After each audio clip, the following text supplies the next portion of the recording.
Hello folks, welcome back to Canada's Boxing Channel. It's Wednesday, July the 23rd. Can't believe it's already middle of the week. In this part of the world it's called Hump Day. Hopefully that doesn't offend anybody's sensibilities anywhere else in the world.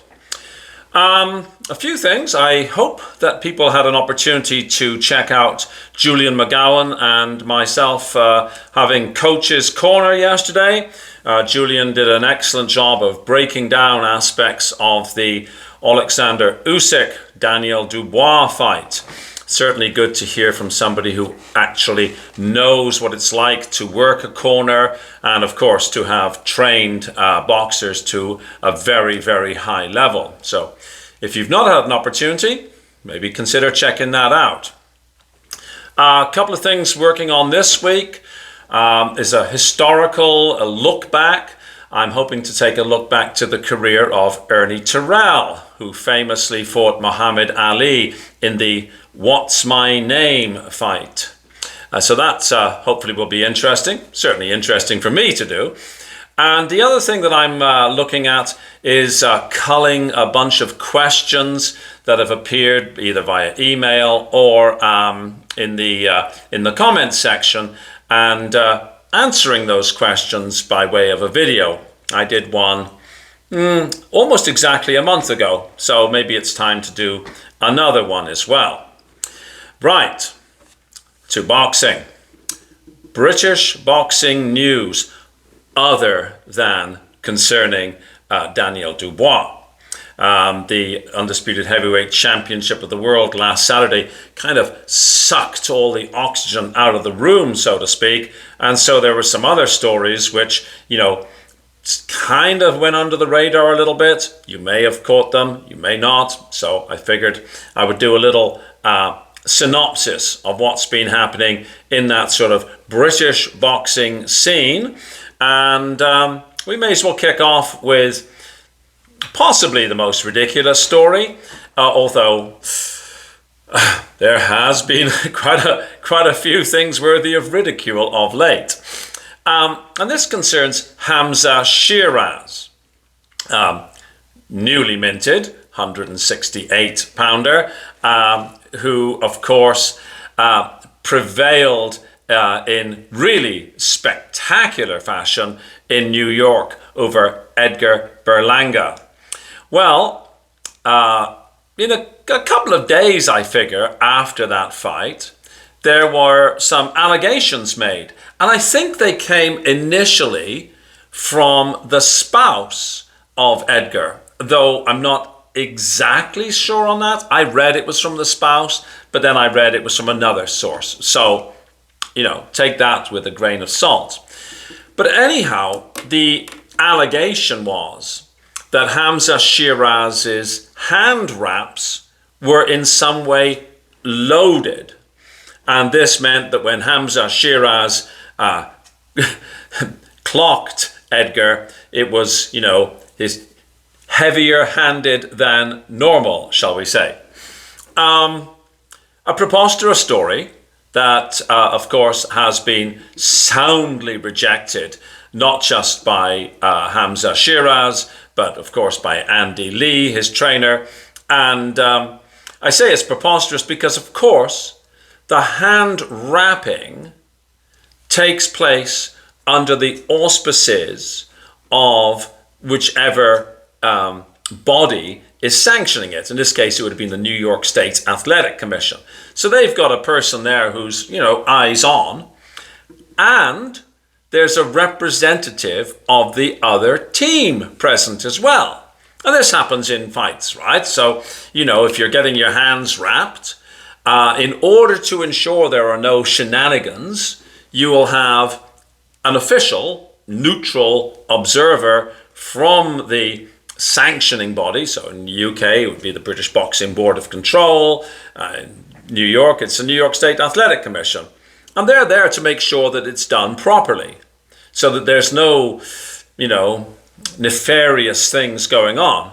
And there's somebody from the other team also, making sure. And sometimes there are cases where people are asked to re-wrap hands. Usually it's a bit of a bit of gamesmanship. Excuse me. So that story has been soundly discredited. And it's, struck me as a preposterous story anyhow, but it got some airtime. And of course, if you were a fan of, Edgar Berlanga, you were, probably clutching at those straws. But yeah, those are pretty reedy straws to clutch at. Moving on, Fraser Clarke has been awarded the opportunity to fight for the British Heavyweight Championship against Jamie TKV. I'm not going to attempt to pronounce his last name. I always mess it up. And I'm terrible with names, as you know. So I'm just going to call him TKV. This, I thought, was a fair decision by the British Boxing Board of Control, though there have been moanings and whinings from other quarters that Dave Allen should have gotten that opportunity. I mean, I don't think that I would have been, irritated or anything like that if Dave Allen had been given the opportunity. But as Fraser Clarke himself said in an interview that he gave to one of the big YouTube media outlets, I've lived the life, I've been consistent, I've been working at this. I fought Fraser. I've forgotten his name. Fabio Wardley. Good heavens, this happens when you get old, right? So I fought Fabio Wardley to a draw, and then of course he got comprehensively beat by Fabio Wardley. But he rebuilt, and he fought Ebenezer Tete, and he's sort of back in the mix. Whereas Dave Allen, kind of sort of not really been active. And then he has these 2 wins. Only officially 1 win, but very nice win over Johnny Fisher. So, who was going to be the more deserving, I guess, is the question. Does Fraser Clarke's loss to Fabio and rebuild, does that mean more than Dave Allen's win over Johnny Fisher? I don't know. I didn't think anything wrong with it. I think it's going to be an interesting fight. Fraser Clarke, TKV. I would favour Fraser Clarke, to be honest. And maybe if Fraser Clarke does win, then him and Dave Allen could get it on, because that would be a rematch. Of course, they've already fought once. So anyways, interesting. Now, since we've just been talking about Dave Allen, let's skip to him. There's rumours abound on other big YouTube channels that, apparently cater to hardcore fans only, that Dave Allen is going to fight Joe Parker around Christmas time at the O2 Arena. I have not seen anything official, so this is just, the rumor stuff going around. It may be the case. There has been commentary on some big channels, and of course there was this interview where Joe Parker and Dave Allen sort of squared off and sort of, I'll try to take your head off. I would think that this would only be a way for Joe Parker to stay busy while sort of marking time for a world title shot, and it would seem to me that this would be, kind of like a sacrifice of Dave Allen. He would be a bit of a draw. He's popular now, especially after that win over Johnny Fisher. He's become very, media friendly. He was actually, of course, at the part of, I guess, the TalkSport presentation team for the Undisputed Heavyweight Championship of the World fight. And he's got this excellent YouTube channel, with very, very popular. He's on it, a lot. So he's got a large fan following, including me. I like Dave Allen. I like Dave Allen a lot. Soft spot for the perennial underdog, perhaps. But I would think that stepping in with Joe Parker would be it would be a great payday, but I suspect it would be a very poor ending, and maybe maybe it is like, would be like a kind of a cash out. I don't know, but it seems like I think you'd have to be really, really, really fancying your chances if you put money on Dave Allen against Joe Parker. There was also talk at some point about Dave Allen fighting Deontay Wilder, but I don't think anything came of that. I've not seen anything else, and who knows, right? Really, who knows? Who knows what's happening with Wilder, right? You know, and arguably not really like relevant anymore. You know. Certainly, I would say with Dave Allen, it doesn't look like he's getting any leaner. Now, I know he's not in camp, but I would hope that he doesn't sort of balloon up, because you wouldn't think that he would want to go into a camp with the need to lose, 14 pounds, 28 pounds. It seems to me that would make a camp a lot harder, right? Johnny Fisher, the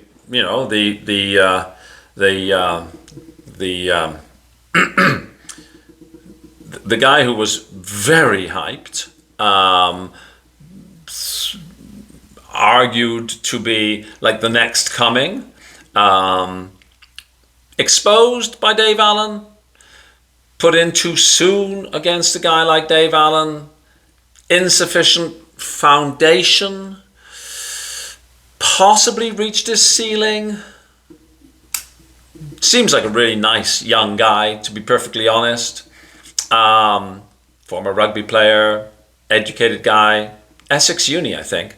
But with a, no pun intended, larger than life father figure. So it seems that dads in boxing, they tend to, with some exceptions, fall into this larger than life category, even if I don't mean physically larger. Though in the case of big Johnny Fisher, yes, very large, lots of skin.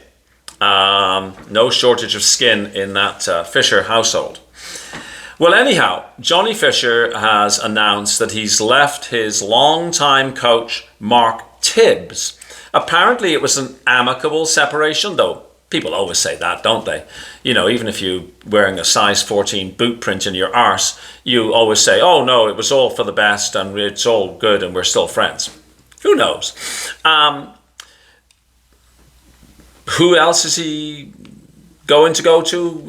Is there a trainer out there who could bring something out of Johnny Fisher? I don't know. I thought Mark Tibbs had done a very good job with him, to be perfectly honest. But maybe there's a different trainer who can, see something inside Johnny Fisher, nurture it and bring it out. I don't know. It struck me as a slightly desperate move, but your mileage may vary. I'd be interested to know your opinion on that. Moving to female fighters, Ellie Scotney gave an interview, I think to the Ring magazine, where she was lauding MVP Productions, Jake Paul's production company, of course, saying how it's really given her a home. And it was actually a really nice interview to read. She seems like a very nice young woman. I think she's not had the easiest road in life, and so it's really good that she's now well settled in with MVP Productions. And of course, she had an excellent show in her last outing. And finally, Jake Paul. Not a British fighter, but he is, preposterously maybe. We started with something preposterous, we can end with something preposterous. He seems to be serious about fighting Anthony Joshua. I understand Anthony Joshua is, like a lot of the top British fighters, apparently a bit of a Marmite character, as the Brits would say. You either really like him or you really, really don't. I would imagine that unless Anthony Joshua took a dive, which I can't imagine. Anthony Joshua may not have as much money as Jake Paul, but Anthony Joshua's got, I don't know, hundreds of millions of dollars. I can't imagine that AJ would take a dive. Well, if he doesn't take a dive, then this is ridiculous, right? I mean, it seems to me that Jake Paul would have as much chance against Anthony Joshua as I would have. I mean, like it seems silly. You know, a few years back, Jake Paul struggled with the Fury boy. I can't remember his name either. I tell you, age gets to you. Tommy Fury. Like, I'm sure he does a lot of training. He's a very strong, muscular guy. Jake Paul would thrash me within an inch of my life. But this isn't you know. I'm not AJ. So I don't know. I mean, if it's a real fight, I mean, you'd have to sort of take your hat off to Jake Paul for stepping in the ring. But it would be like suicide, right? Like, I mean, unless Anthony Joshua literally has, you know, big pillows duct taped around his hands, and maybe only allowed to use one hand, and maybe his feet are tied together. I can't see any way that this could ever be. I can't think of it being serious. If it happens, it would be. I don't know what it'll be. So I'll leave it there, okay? But it was just, yes, a silly thing. I think that's all for the moment. I look forward to seeing you on the next video. Wherever you are in the world, have a fabulous day, and I'll talk to you on the next one. Cheers. Bye-bye.